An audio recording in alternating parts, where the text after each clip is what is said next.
right, guys, sorry about, all of this really fun stuff I'm dealing with today. Hopefully this will still be good for you.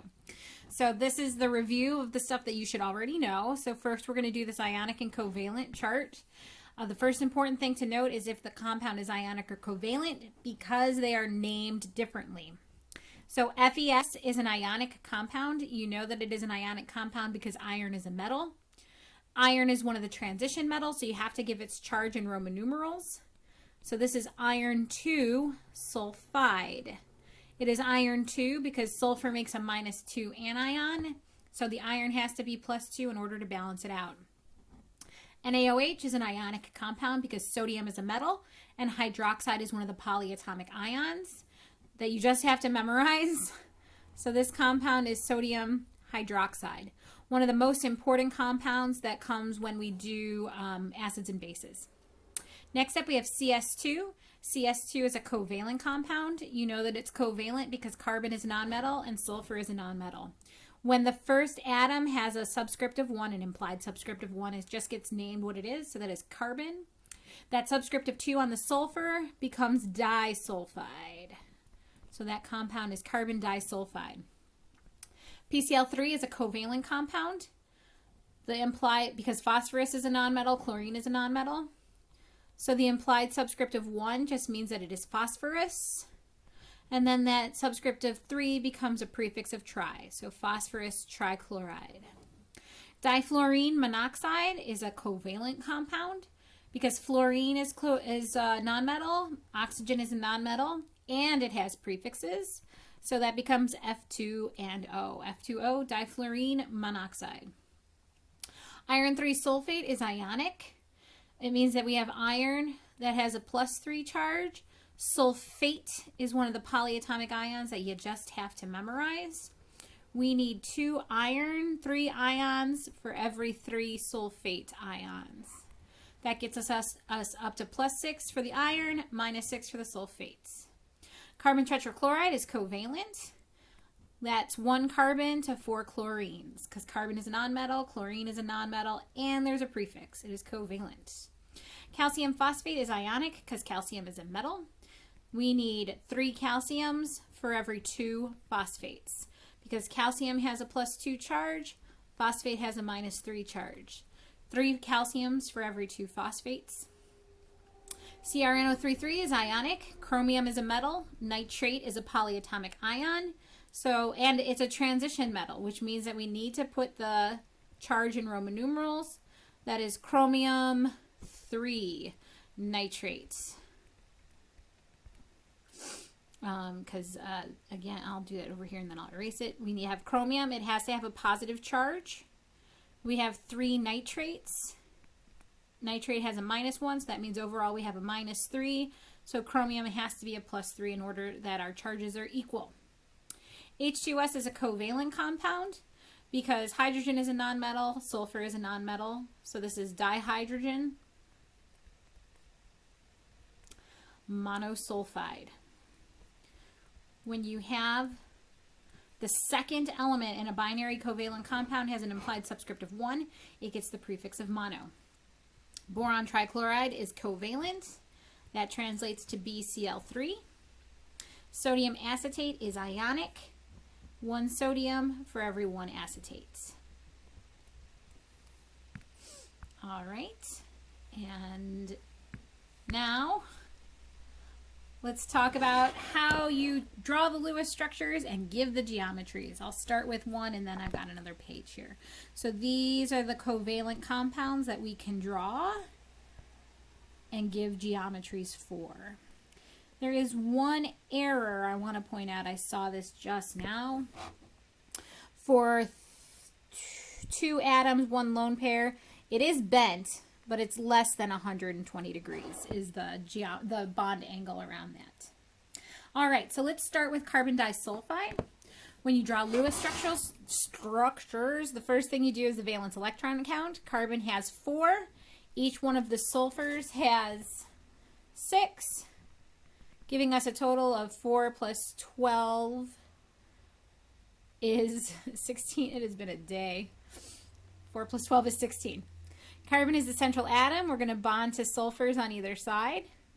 That accounted for 4 electrons. Then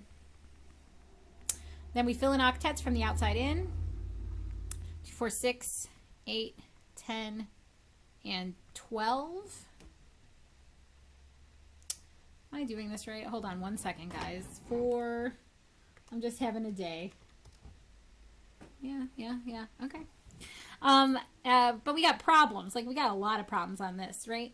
Right now, that carbon only has 4 electrons around it, so it's super unhappy. The sulfur only has 4 electrons around it, so it is super unhappy as well. So we're actually going to donate these electrons in a very interesting way. One, because when you have an atom that is electron deficient next to an atom that has lone pairs, you can multiple bond. One of these lone pairs of electrons is going to come down to be shared between the carbon and the sulfur. And this other pair of electrons, honestly, is going to swing all the way over there, and it's going to be shared between the carbon and the sulfur to the south. So what that structure looks like is carbon double bonded to sulfur to the east and double bonded to sulfur below. Let's double check and see that we have accounted for all 16 of our electrons. We have 2, 4, 6, 8 electrons in the bonds. 2, 4, 6, 8 electrons is lone pairs, so that is 16. Carbon has 8 electrons around it. Each one of the sulfurs has 8 electrons around it. So that is the Lewis structure for carbon disulfide. Now talking about the geometry, the shape. Again, I use those words interchangeably, the shape or the geometry. Around the central atom, so our carbon is our central atom. This carbon is bonded to 2 atoms or 2 groups. None of them are lone pairs. 2 atoms, no lone pairs. That geometry is linear. And again, I did not draw it to look linear. You might think that that looks bent or something like that, but go back to what it really means. 2 groups, no lone pairs is linear. A better way to draw this compound is like this, to really show that it is a linear geometry. All right.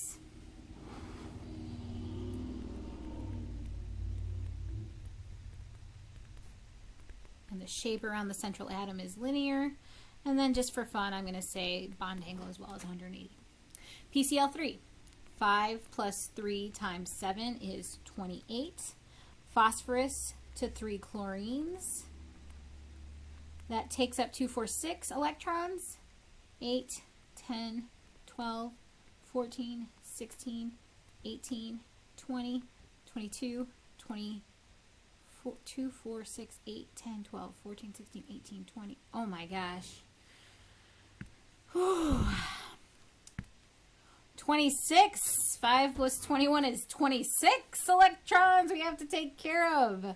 2, 4, 6, 8, 10, 12, 14, 16, 18, 20, 22, 24, 26. Now it all makes sense. That's a valid Lewis structure for PCl3. Everyone has a full octet. So I'm just going to redraw that over here.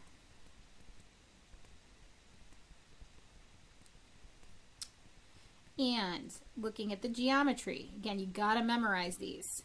This is 3 atoms around that central phosphorus. 3 atoms around the central phosphorus with 1 lone pair. 3 atoms with 1 lone pair is trig pyramid. It has a bond angle of 107. F2O, 2 times 7 plus 6, and I'm not even going to trust myself anymore. 2 times 7 plus 6 is 20 electrons we have to take care of. Oxygen is the central atom. Fluorine goes on either side. I knew that oxygen was the central atom because fluorine is a halogen. Halogens only make 1 bond and have 1 lone pair. So that's 2, 4, 6, 8, 10, 12, 14, 16, 18, 20. And that is a full, valid, and stable Lewis structure. Each atom has a full octet. So then this, around the central oxygen, you have 2 atoms and 2 lone pairs, which gives you a bent geometry that is 105 degrees. CCl4, 4 plus 7 times 4. Again, I'm not trusting myself to do math right now. 32. Carbon is the central. We're going to bond to the 4 chlorines around. That takes care of 2, 4, 6, 8 electrons. 10, 12, 14, 16, 18, 20, 22, 24, 26, 28, 30, 32. Full, valid, stable Lewis structure. The central atom is the carbon. It has 4 atoms, no lone pairs. That is a typical carbon. Typical carbon is tetrahedral and has a bond angle of 109.5. H2S, 2 times 1 plus 6. That one I can do. There's 8 electrons. Sulfur is the central atom because the hydrogens only can make 1 bond. That accounts for 4 electrons, 6 and 8. Valid Lewis structure. Sulfur has 8, hydrogen has 2. The central atom is 2 atoms bonded to it and 2 lone pairs, giving you a bent geometry that is 105 degrees. Last but certainly not least, boron trichloride. Boron is in group 3. Oh, I shouldn't have given you this one, I'm pretty sure. 3 plus 3 times 7 gives you 24. I'll tell you why in just a second. Boron is the central atom. The halogens go around. That accounts for 2, 4, 6, 8, 10, 12, 14, 16, 18, 20, 22, 24. This violates octet. That boron is electron deficient. That boron has 6 electrons around it. Halogens only make 1 bond and have 3 lone pairs. And so there's no chance for multiple bonds here. This is an exception that I apologize for giving to you.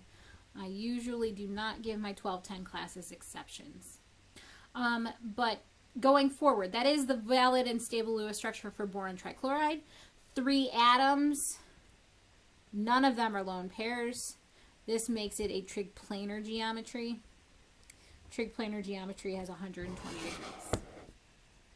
All right, that was the review. I'm going to stop the video here and do another one for the next part. If there are any questions, as always, let me know.